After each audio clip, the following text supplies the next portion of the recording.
আসসালামু আলাইকুম। বাংলাদেশ আনসার ও গ্রাম প্রতিরক্ষা বাহিনী থেকে একটি নিয়োগ প্রকাশিত হয়েছে। চলুন দেখে আপনাদেরকে কোন পদে লোক নেওয়া হবে। এটা কিন্তু 12 তারিখে প্রকাশিত হয়েছে, যে আপনারা দেখুন তারিখ 12 অক্টোবর 2025। একটু জুম করে নেই, ঠিক আছে। নিয়োগ বিজ্ঞপ্তি: বাংলাদেশ আনসার ও গ্রাম প্রতিরক্ষা বাহিনীর রাজস্ব খাতভুক্ত নিম্নবর্ণিত পদে অস্থায়ীভাবে সরকারি নিয়োগের জন্য সকল জেলার প্রার্থী প্রকৃত বাংলাদেশের নাগরিকের নিকট হতে অনলাইনে আবেদন করা হচ্ছে। এখানে একটি পদের কথা বলা হয়েছে, সেটি হচ্ছে গাড়ি চালক। এখান থেকে লোক নেওয়া হবে আপনার 67টি পদের নাম গাড়ি চালক, ঠিক আছে। যোগ্যতা হলো আপনার এখানে কোনো স্বীকৃত বোর্ড হতে 8ম শ্রেণী মানে জিএসসি পাস করতে হবে। এরপর অবশ্যই আপনার গাড়ি চালানোর যে ড্রাইভিং লাইসেন্স সেটা থাকতে হবে, এবং এটা হচ্ছে আপনার 16তম গ্রেডের একটি চাকরি। এখানে বলছে গ্রেড 16 এর ক্ষেত্রে হালকা গাড়ি চালানোর বৈধ হালকা ড্রাইভিং লাইসেন্স, আর 2 নম্বর বলছে গ্রেড 15 এর ক্ষেত্রে বাড়ি গাড়ি চালানোর যে বৈধ ড্রাইভিং লাইসেন্স।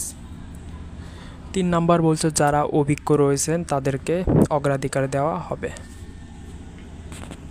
এরপরে দেখুন কি বলেছে। অবশ্যই আপনারা এটা আনসার ও বিডিপির যে অফিসিয়াল ওয়েবসাইট দেখুন www.ansarbdp.gov.bd, এখান থেকে এটা পূরণ করে একটা প্রবেশপত্র পাবেন।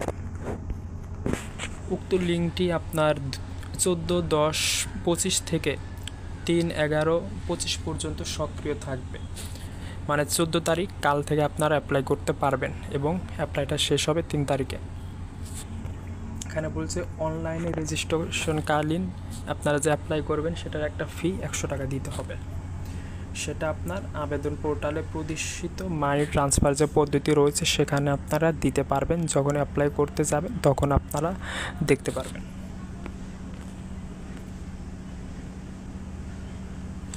তারপর আপনার অনলাইনে আবেদনপত্র যে 3 নাম্বারটা পূরণে কোনো যদি সমস্যা হয়ে থাকে তাহলে সকাল 10টা থেকে রাত 10টার মধ্যে এই যেখানে একটা নাম্বার দেওয়া আছে 09677112244, এই ফোন নম্বরে যোগাযোগ করবেন, তাহলে আপনারা সমাধান পেয়ে যাবেন। এরপর লিখিত পরীক্ষা যখন হবে আপনারা অবশ্যই যে আবেদনটা করবেন সেই আবেদনের কপি, 2 কপি পাসপোর্ট সাইজের ছবি এবং শিক্ষাগত যোগ্যতা 8ম শ্রেণীর যে সার্টিফিকেট বা সাময়িক যে সনদ সেটা নিয়ে যাবেন।